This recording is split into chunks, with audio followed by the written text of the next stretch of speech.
Hello friends, good morning, जय हिंद। 20 जनवरी के current affairs आपके सामने लेकर आ चुका हूं मैं। सुबह के फिक्स 7:30 बज चुके हैं और आपके सामने है 20 जनवरी की महत्वपूर्ण सुर्खियां। देखो, इसमें पहली न्यूज़ है आपके सामने कि हाल ही में भारत के पहले राष्ट्रीय मूल्यांकन नियामक यानी परख को किसने अधिसूचित किया है। ये राष्ट्रीय मूल्यांकन नियामक है परख। इसको भारत का ये पहला राष्ट्रीय मूल्यांकन नियामक है भारत का। इसको किसने अधिसूचित किया है, तो देखो इसको जो अधिसूचित किया गया है वो एनसीईआरटी के द्वारा। अब देखो, परख के बारे में डिटेल से समझो कि राष्ट्रीय शिक्षा अनुसंधान और प्रशिक्षण परिषद एनसीईआरटी, यानी एनसीईआरटी का मतलब क्या है, राष्ट्रीय शिक्षा अनुसंधान और प्रशिक्षण परिषद। इसने जनवरी 2023 में भारत के पहले राष्ट्रीय मूल्यांकन नियामक यानी परख को अधिसूचित किया है। और परख देश में सभी मान्यता प्राप्त स्कूल बोर्डों के लिए छात्र मूल्यांकन हेतु मानदंड, मापक और दिशा निर्देश निर्धारित करने का काम करेगा। देखो, परख जो एनसीईआरटी के द्वारा ये अधिसूचित किया गया है, तो इसके बारे में जान लो आप कि ये जो है देश में सभी मान्यता प्राप्त जो स्कूल बोर्ड हैं उनमें छात्र मूल्यांकन हेतु मानदंड, मानक और दिशा निर्देश निर्धारित करने का ये काम करेगा। और परख का पूर्ण रूप भी पूछा जा सकता है आप सभी से, तो इसका पूर्ण रूप भी जान लो कि इसका पूर्ण रूप है performance appraisal review and analysis of knowledge for holistic development. ठीक है, तो इसका फुल फॉर्म भी आप सभी से पूछा जा सकता है, तो अच्छा क्वेश्चन बन जाएगा ये आप सभी से। तो इसकी फुल फॉर्म और दोबारा से समझ लो कि performance appraisal review and analysis of knowledge for holistic development. देखो, हिंदी और इंग्लिश दोनों में एक जैसी है इसकी फुल फॉर्म, तो इसे समझ सकते हो। और परख को राष्ट्रीय शिक्षा नीति एनईपी 2020 के कार्यान्वयन के हिस्से के रूप में लॉन्च किया गया है। जो राष्ट्रीय शिक्षा नीति 2020 में जारी की गई है उसका हिस्सा है, ये हिस्से के रूप में लॉन्च किया गया है, जिसमें एक मानक सेटिंग निकाय की परिकल्पना की गई है। मानक सेटिंग निकाय की परिकल्पना। सेकंड न्यूज़ देखो, हाल ही में राष्ट्रीय सुरक्षा परिषद सचिवालय में डिप्टी एनएसए के रूप में किसे नियुक्त किया गया है। राष्ट्रीय सुरक्षा परिषद सचिवालय में डिप्टी एनएसए के रूप में किसको नियुक्त किया गया है, तो ये बनाया गया है पंकज कुमार सिंह को राष्ट्रीय सुरक्षा परिषद में डिप्टी एनएसए। देखो, हाल ही में ये तो बता ही दिया मैं, और जानो कि ये जो पंकज कुमार सिंह हैं, पंकज कुमार सिंह जिन्हें एक सेकंड पानी पी लो।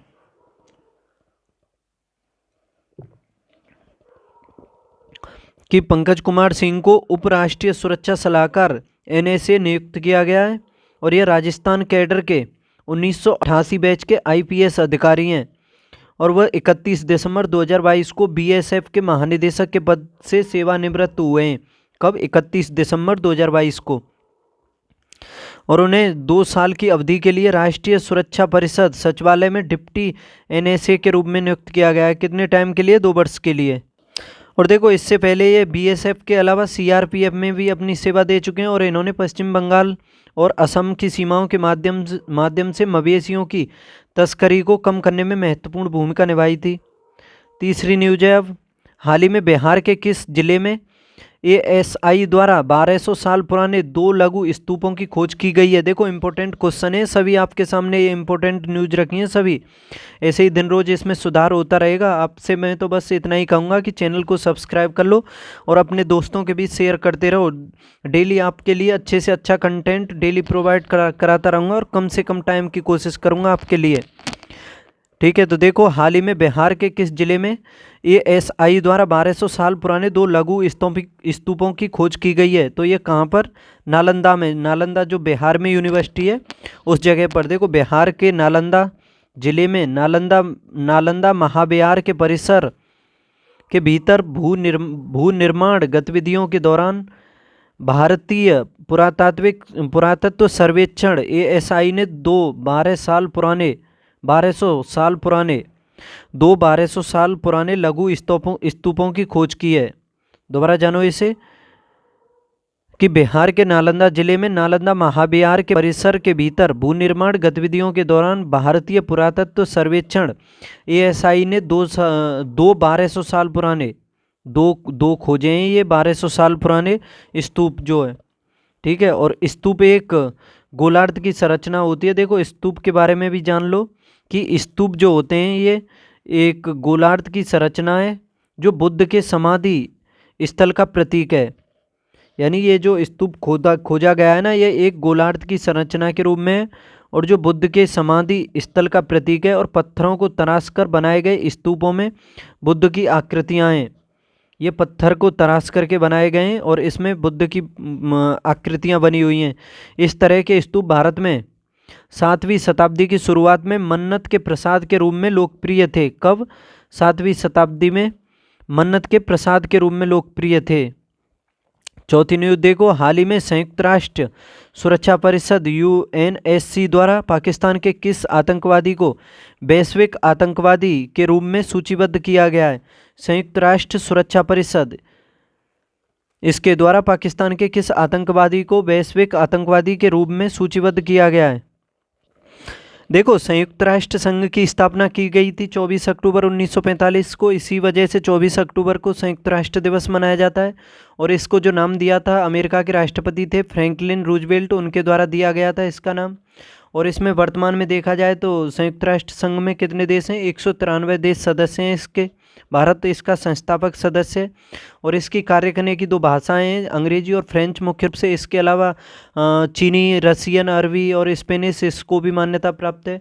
और देखो जो ये संयुक्त राष्ट्र संघ है इसके अंग हैं 6। कितने? 6 अंग हैं कुल, जिसमें पहला होता है महासभा, दूसरा सुरक्षा परिषद है जो इसमें क्वेश्चन में दिया हुआ है आपके सामने, तीसरा है एक आर्थिक एवं सामाजिक परिषद, चौथा है प्रन्यास परिषद, पांचवा अंतर्राष्ट्रीय न्यायालय और छठवां है सचिवालय। तो देखो इसमें संयुक्त राष्ट्र सुरक्षा परिषद द्वारा पाकिस्तान के किस आतंकवादी को वैश्विक आतंकवादी के रूप में सूचीबद्ध किया गया है? और देखो ये जो सुरक्षा परिषद है ना, इसको ये एक तरह से देखा जाए तो दुनिया का पुलिसमैन भी कहा जाता है, यानी पुलिसमैन की संज्ञा दी जाती है। और इसमें कुल 15 सदस्य देश शामिल होते हैं, जिसमें 10 अस्थायी होते हैं और 5 स्थायी। देखो स्थायी 5 भी जान लो कि सुरक्षा परिषद में जो 5 स्थायी हैं उसमें अमेरिका, चीन, फ्रांस, रूस और ब्रिटेन। भारत इसका अस्थायी देश भी रह चुका है। ठीक है, तो इस समझ सकते हो भारत जो है अभी स्थायी सदस्य नहीं है, उसके लिए प्रयत्न कर रहा है भारत, यानी कोशिश जारी है भारत की कि कब सदस्यता मिले इसकी, स्थायी सदस्यता। और इसका जो कार्य होता है सुरक्षा परिषद का, इसका सुरक्षा परिषद ही महासभा में महासचिव की नियुक्ति करता है। जो महासभा होती है इसकी, उसमें सुरक्षा परिषद के द्वारा महासचिव की नियुक्ति की जाती है। और विश्व में शांति बनाए रखना भी इसका प्रमुख कार्य होता है। तो देखो इसके द्वारा आतंकवादी को वैश्विक आतंकवादी की संज्ञा में सूचीबद्ध किया गया है। किसको? अब्दुल रहमान मक्की को। किसको? अब्दुल रहमान मक्की को। और ये पाकिस्तान स्थित आतंकवादी अब्दुल रहमान मक्की को संयुक्त राष्ट्र सुरक्षा परिषद द्वारा वैश्विक आतंकवादी की सूची में सूचीबद्ध किया गया है। और देखो यह फैसला चीन द्वारा मक्की को आतंकवादी के रूप में सूचीबद्ध करने के प्रस्ताव पर से रोक हटाने के बाद आया है। और पिछले साल चीन ने मक्की को सूचीबद्ध करने के प्रस्ताव को रोक दिया था। यानी देखो इसमें चीन ने विरोध किया था कि इसे यानी जो ये मक्की है, ये जो आतंकवादी घोषित किया गया है, इसको आतंकवादी घोषित मत करो। लेकिन अब चीन ने उस पर से अपना मत हटा लिया है कि इसे कर सकते हो। ठीक है, तो चीन ने अब विरोध करना बंद कर दिया है। तो इस वजह से फिर इसने सुरक्षा परिषद ने इसको मक्की को सूचीबद्ध कर दिया है आतंकवादी की श्रेणी में। और जून 2022 में भारत और अमेरिका ने संयुक्त राष्ट्र सुरक्षा परिषद में 1267 अलकायदा प्रतिबंधित समिति के तहत मक्की को सूचीबद्ध करने का प्रस्ताव रखा था। ठीक है, तो भारत ने तो इसका प्रस्ताव ही रखा है, भारत और अमेरिका ने। 5वीं न्यूज़ देखो, हाल ही में भारत और किस देश के बीच विदेश नीति और सुरक्षा वार्ता का 5वां संस्करण सियोल में आयोजित किया गया है? भारत और किस देश के बीच विदेश नीति सुरक्षा वार्ता का 5वां संस्करण सियोल में आयोजित किया गया है? तो भारत और दक्षिण कोरिया के मध्य, भारत और दक्षिण कोरिया के मध्य 5वीं विदेश नीति और सुरक्षा वार्ता 17 जनवरी 2023 को संपन्न हुई है। और यह वार्ता सियोल में आयोजित की गई है। देखो सियोल दक्षिण कोरिया की राजधानी है, याद रखना। और 2 दिवसीय वार्ता के दौरान दोनों पक्ष विभिन्न क्षेत्रों में सहयोग को गहरा करने पर सहमत हुए हैं। और इन क्षेत्रों में व्यापार और निवेश, सुरक्षा और रक्षा विज्ञान और प्रौद्योगिकी के साथ साथ सांस्कृतिक और लोगों का आदान प्रदान शामिल है।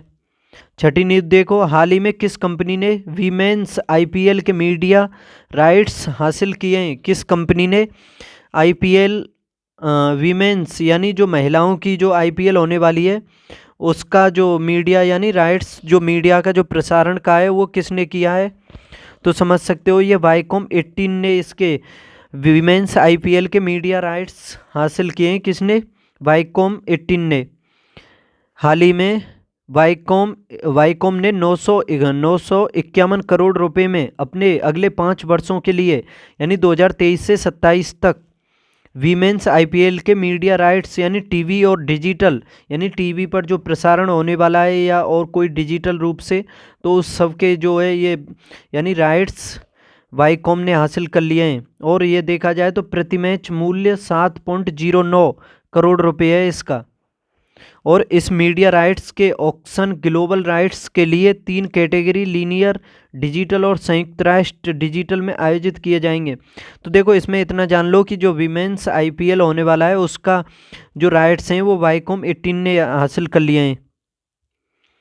हाल ही में द्विपक्षीय नौसेना अभ्यास नेवल एक्सरसाइज वरुण का आयोजन भारत और किस देश के मध्य किया जा रहा है?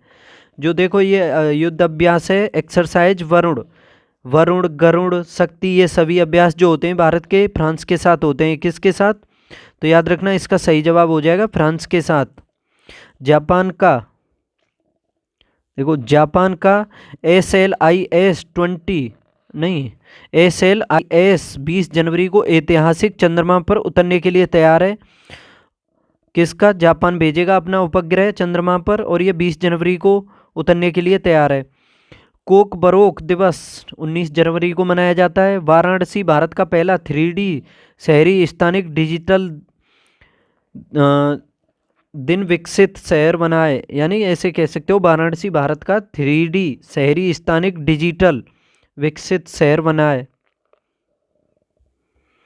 भारतीय जीवन बीमा निगम LIC ने भारतीय स्टेट बैंक को बाजार पूंजीकरण में पीछे छोड़ करके सबसे मूल्यवान PSU की उपलब्धि हासिल की है। किसने? भारतीय जीवन बीमा निगम ने भारतीय स्टेट बैंक को बाजार पूंजीकरण में पीछे छोड़ दिया है और भारत की मूल्यवान PSU की उपलब्धि हासिल की है। तो सबसे भारत की मूल्यवान PSU कौन है? भारतीय जीवन बीमा निगम LIC। LIC SBI को पछाड़कर बनी सबसे मूल्यवान PSU, market cap 5.8 lakh crore है इसका। और गणतंत्र दिवस के लिए गणतंत्र दिवस के लिए सनातन खादी वस्त्र लॉन्च। हाल ही में खादी और ग्रामोद्योग आयोग ने गणतंत्र दिवस के लिए सनातन खादी वस्त्रोद्योग लॉन्च किया है। किसने किया है ये लॉन्च? खादी और ग्रामोद्योग आयोग ने गणतंत्र दिवस के लिए सनातन खादी वस्त्र लॉन्च किया है। गुजरात राज्य के कच्छ की खजूर कच्छी खरेक को CGPDT से भौगोलिक संकेत टैग प्राप्त हुआ है। तो कहाँ की? गुजरात राज्य की कच्छ की खजूर है कच्छी खरेक, इसको GI टैग मिला है कच्छी खरेक। पूर्वी नौसेना कमान में शांतनु झा मुख्य स्टाफ अधिकारी बने। शांतनु झा। पक्के पागा हॉर्नबिल फेस्टिवल कहाँ मनाया जाता है? अरुणाचल प्रदेश में। देखो हॉर्नबिल फेस्टिवल तो महोत्सव जो मनाया जाता है वो नागालैंड से संबंधित है, लेकिन इसमें ये दिया हुआ है पक्के पागा हॉर्नबिल फेस्टिवल, तो ये पूरा देख सकते हो इसमें ये मनाया जाता है अरुणाचल प्रदेश में। अगर हॉर्नबिल आ जाए तो वो नागालैंड लगाना है आपको, और ये पक्के पागा हॉर्नबिल फेस्टिवल आए तो अरुणाचल प्रदेश। 9वां पक्के पागा हॉर्नबिल फेस्टिवल 18 से 20 जनवरी तक चलेगा, ये अरुणाचल प्रदेश में निर्धारित है। रंजन गोगोई को असम वैभव पुरस्कार मिला है। ठीक है, तो ये 2-3 दिन से न्यूज है इसमें। और देखो महतारी वंदना योजना, ये 2024 महतारी वंदना योजना छत्तीसगढ़ ने महिलाओं को 1000 मासिक सहायता प्रदान करने के लिए महतारी वंदना योजना शुरू की है। तो किस राज्य से संबंधित है ये महतारी वंदना योजना? छत्तीसगढ़ सरकार से, और महिलाओं को इसमें 1000 मासिक सहायता दी जाएगी।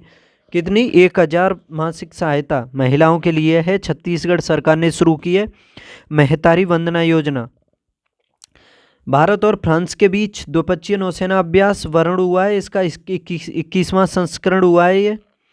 इसका आयोजन 16 से 20 जनवरी तक किया जाएगा। और भारत और फ्रांस के बीच नेवल एक्सरसाइज की शुरुआत 1993 में हुई थी। कब? 1993 में।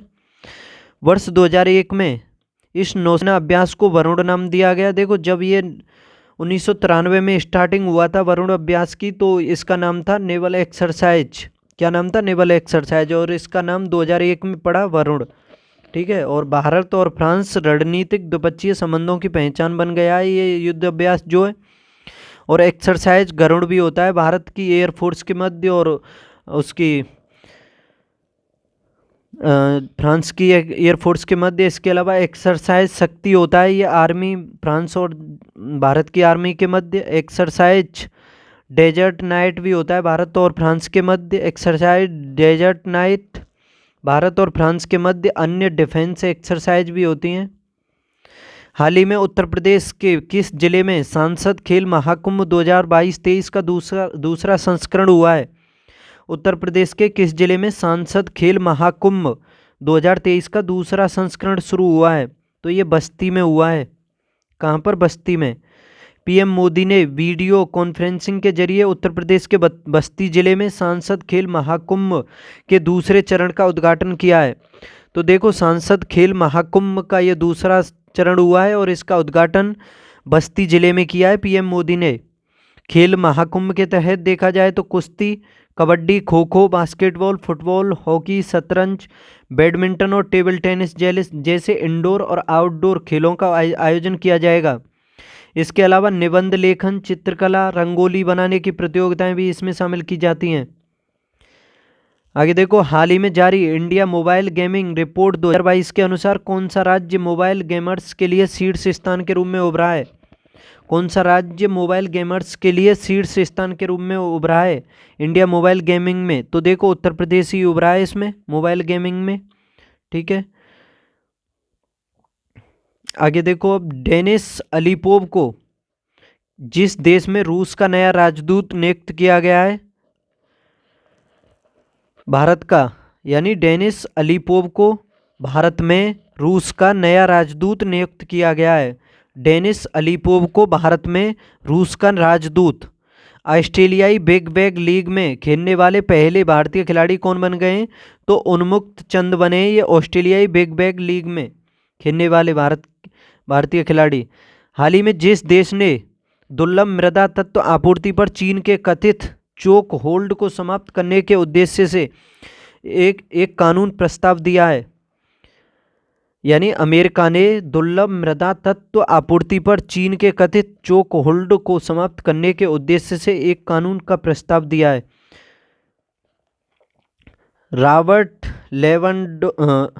रॉबर्ट लेवांडोव्स्की लगातार दूसरी बार फीफा के सर्वश्रेष्ठ फुटबॉलर के रूप में चुने गए, यानी रॉबर्ट लेवांडोव्स्की। ये तो गलत हो गया ना इसमें, क्योंकि जो फीफा के सर्वश्रेष्ठ फुटबॉलर तो चुने गए लियोनेल मेसी, तो इसे तो काट सकते हो आप। आगे देखो, हर साल जिस तारीख को राष्ट्रीय आपदा प्रतिक्रिया बल एनडीआरएफ का स्थापना दिवस मनाया जाता है, यानी एनडीआरएफ का स्थापना दिवस 19 जनवरी को मनाया जाता है। और देखो, विक्रम देवदत्त वरिष्ठ नौकरशाह को एयर इंडिया लिमिटेड का चेयरमैन और प्रबंध निदेशक बनाया गया है। किसको? विक्रम देवदत्त को एयर इंडिया लिमिटेड का चेयरमैन और प्रबंध निदेशक। पद्मश्री पुरस्कार से सम्मानित जिस मशहूर कार्टूनिस्ट का 97 वर्ष की आयु में निधन हुआ है, तो यह नारायण देवनाथ का हुआ है।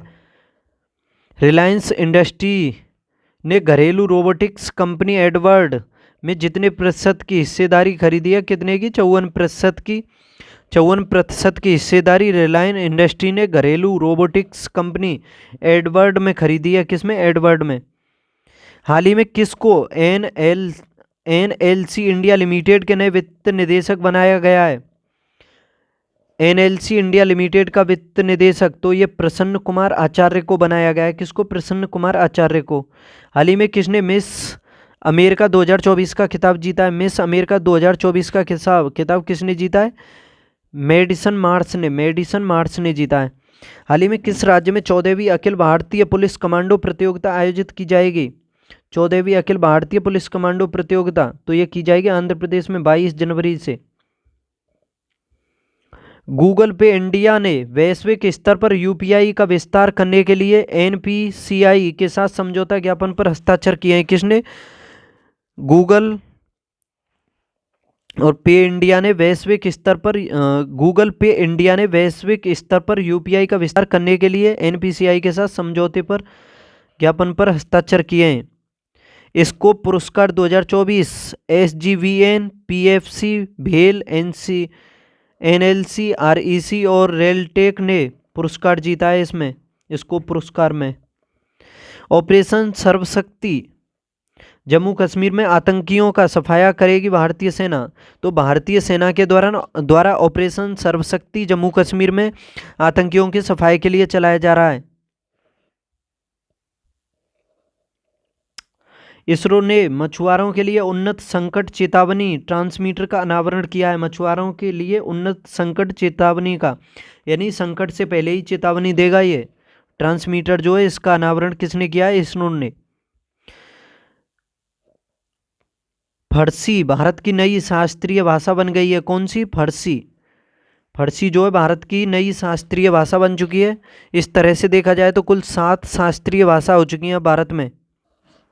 जैसे भारत की पहली देखा जाए तो सबसे पहली शास्त्रीय भाषा है तमिल, उसके अलावा तेलुगु, तेलुगु, कन्नड़, मलयालम और संस्कृत, और एक और है शायद उड़िया। तो ये 6 भाषाएं थीं, और इसके अलावा भी ये 7वीं भाषा बन चुकी है शास्त्रीय भाषा। कौन सी? ये फारसी भारत की नई शास्त्रीय भाषा बन गई है, याद रखना।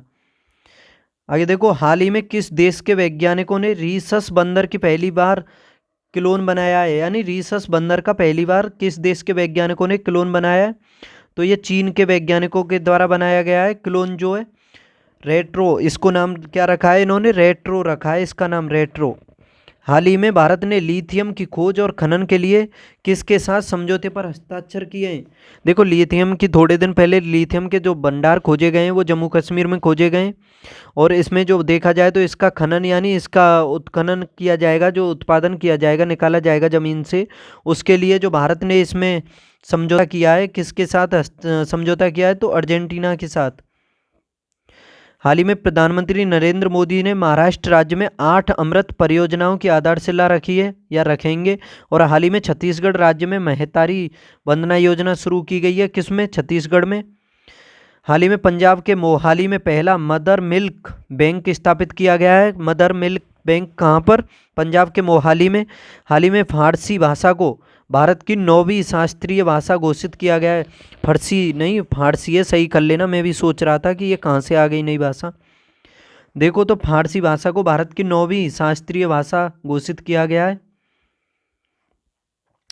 और विकसित भारत संकल्प यात्रा का प्राथमिक उद्देश्य क्या है? देखो, फारसी भाषा बनने के लिए कई क्राइटेरिया हैं, जैसे उसमें से महत्वपूर्ण हो जाता है कम से कम 1500 साल पुरानी होनी चाहिए भाषा। ठीक है, तो याद रखना, फारसी बन चुकी है भारत की भाषा, शास्त्रीय भाषा। 9वीं भाषा बन चुकी है क्या? देखो, मैंने तो अभी तक 6 शास्त्रीय भाषा ही पढ़ी हैं, लेकिन इसमें ये दे दिया हुआ है कि 9वीं शास्त्रीय भाषा बनी। तो आप भी देखना, इसे मैं भी देखूंगा, और कल बताऊंगा कि 9वीं है और 3 बन चुकी हैं या फिर ये 7वीं बनी है। ठीक है, तो फारसी फारसी जो है भारत की शास्त्रीय भाषा बन चुकी है। ठीक है, नहीं बनी नहीं है, शामिल किया जाएगा। ये न्यूज आ रही है कि किया जाएगा। देखो, इस न्यूज को अभी आप छोड़ ही दो, मैं कल ही क्लियर करके कल ही बताऊंगा, कल की क्लास में। ठीक है, तो अभी ये देखो, विकसित भारत संकल्प यात्रा का प्राथमिक उद्देश्य क्या है? विकसित भारत संकल्प यात्रा का प्राथमिक उद्देश्य, विकसित भारत संकल्प यात्रा का जो प्राथमिक उद्देश्य है वो जागरूकता पैदा करना और विकास एवं कल्याणकारी योजनाओं में जनता की भागीदारी सुनिश्चित करना। यानी जागरूकता पैदा करना और विकास एवं कल्याणकारी योजनाओं में जनता की भागीदारी सुनिश्चित करना, ये जो है ये इस योजना का प्रमुख उद्देश्य है। किसका? विकसित भारत संकल्प यात्रा का प्रमुख उद्देश्य है विकसित भारत संकल्प यात्रा का जागरूकता पैदा करना और विकसित विकास एवं कल्याणकारी योजनाओं में जनता की भागीदारी सुनिश्चित करना। देखो, केंद्रीय योजनाओं को बढ़ावा देने और निगरानी करने के लिए एक राष्ट्रव्यापी अभियान है, ये जो है ये भी इम्पोर्टेंट है। नेक्स्ट देखो, ईरान और पाकिस्तान के बीच हालिया तनाव का मुख्य कारण क्या है? ईरान और पाकिस्तान के बीच हालिया तनाव का मुख्य कारण क्या है? तो ये सीमा विवाद है। अभी पाकिस्तान में ईरान के द्वारा, जैसे अभी देखा होगा न्यूज में आ रही है, मिसाइलें गिरा दी गई हैं। और जानो इसमें कि ईरान और पाकिस्तान के बीच हालिया मामलों में मध्य पूर्व में अस्थिरता को लेकर चिंता बढ़ गई है और भारत में हर साल 19 जनवरी को राष्ट्रीय आपदा प्रतिक्रिया बल स्थापना दिवस मनाया जाता है। ज़्यादा इम्पोर्टेंट नहीं है ये। इस वर्ष यानी कि 19 जनवरी 2024 में एनडीआरएफ अपना 19वां स्थापना दिवस मना रहा है। कितना? 19वां। और 19 जनवरी को एनडीआरएफ का स्थापना दिवस मनाया जाता है। बता दें कि 2006 में भारत सरकार द्वारा आपदा प्रबंधन अधिनियम 2005 के तहत एनडीआरएफ की स्थापना की गई थी। तो देखो, आपदा प्रबंधन अधिनियम कब का है? 2005 का। ये एक पॉइंट है। आपदा प्रबंधन अधिनियम कब का? 2005 का। इसके तहत एनडीआरएफ की स्थापना की गई थी। कब? 2006 में। और 20 जनवरी 1930 एल्ड्रिन ने चंद्रमा पर कदम रखा। एल्ड्रिन और एडविन जो थे, एडविन जो थे और यूरी गागरिन वगैरह ये जो थे, तो इसमें 20 जनवरी 1930 को एल्ड्रिन के द्वारा चंद्रमा पर अपना कदम रखा गया था और वह चंद्रमा पर जाने वाले दूसरे व्यक्ति थे। तो पहले व्यक्ति कौन थे? देखो, पहले व्यक्ति थे नील आर्मस्ट्रॉन्ग, दूसरे थे ये एल्ड्रिन, और यूरी गागरिन जो थे उन्होंने पेन नहीं रखा था। ठीक है। 20 जनवरी 1892 बास्केटबॉल पहली बार खेला गया। कब? 20 जनवरी 1892 को। 20 जनवरी को पेंगुइन जागरूकता दिवस मनाया जाता है। 20 जनवरी को पेंगुइन जागरूकता दिवस। हाल ही में कौन सा देश global fire power military strength ranking में शीर्ष पर है? तो इसमें अमेरिका है, दूसरे पर रसिया है, तीसरे पर चाइना और चौथे पर भारत, पांचवें पर साउथ कोरिया। अभी देखो, जापान का स्लिम 20 जनवरी को चंद्रमा पर ऐतिहासिक लैंडिंग के लिए तैयार है। यानी जापान का जो उपग्रह है उसका नाम है स्लिम, SLIM। जापान का smart lander for investigating moon slim, इसकी फुल फॉर्म क्या है? Smart lander for investigating moon 20 जनवरी को चंद्रमा पर ऐतिहासिक लैंडिंग के लिए तैयार है। और देखो, इसमें खुद को इसके बारे में और जानो कि स्लिम ने 10 जनवरी को चंद्रमा कक्षा में प्रवेश किया और 14 जनवरी को महत्वपूर्ण अपोलो ने वंश पैंतरेबाजी को सफलतापूर्वक निष्पादित किया गया। खुद को 600 किलोमीटर की स्थिर गोलाकार कक्षा में स्थापित किया। तो ये 20 जनवरी को पहुंचने वाला है। हाल ही में किस राज्य में प्रसिद्ध जल्लीकट्टू प्रतियोगिता शुरू हुई है? जल्लीकट्टू प्रतियोगिता, तो याद रखना ये मनाई जाती है कहाँ? तेलंगाना, उसमें तमिलनाडु में जल्लीकट्टू। हाल ही में किसने an uncommon love the early life of Sudha and Narayana Murthy नामक पुस्तक लिखी है? तो ये चित्रा बनर्जी दिवाकरुणी के द्वारा लिखी गई है। अब देखो, ऋतिक रोशन के बारे में भी जान लो। ये एक्टर हैं फेमस इंडिया के, बॉलीवुड के। Hrithik Roshan RuPay prime volleyball league के ब्रांड एम्बेसडर बने। रुपे प्राइम वॉलीबॉल लीग 3 के ब्रांड एम्बेसडर कौन बने? ऋतिक रोशन। ऋतिक रोशन को रुपे प्राइम वॉलीबॉल लीग ने सीजन 3 के लिए ब्रांड एम्बेसडर नियुक्त किया है। और सीजन 3 जिसमें 9 फ्रेंचाइजी शामिल हैं 15 फरवरी 2024 को शुरू होगा। और इस सहयोग का उद्देश्य खेल और यानी इसका जो ये लीग जो होती है, इसका जो उद्देश्य है खेल और मनोरंजन का विलय करके लीग की दृश्यता और अपील को बढ़ाना है। लीग की वृद्धि स्पष्ट है, जो भारत में वॉलीबॉल में बढ़ती रुचि का संकेत है। हाल ही में किसे असम के सर्वोच्च सम्मान, तो ये रिपीटेड है, रंजन गोगोई को मिला है असम वैभव। दलजीत सिंह चौधरी को सशस्त्र सीमा बल का महानिदेशक नियुक्त किया गया है।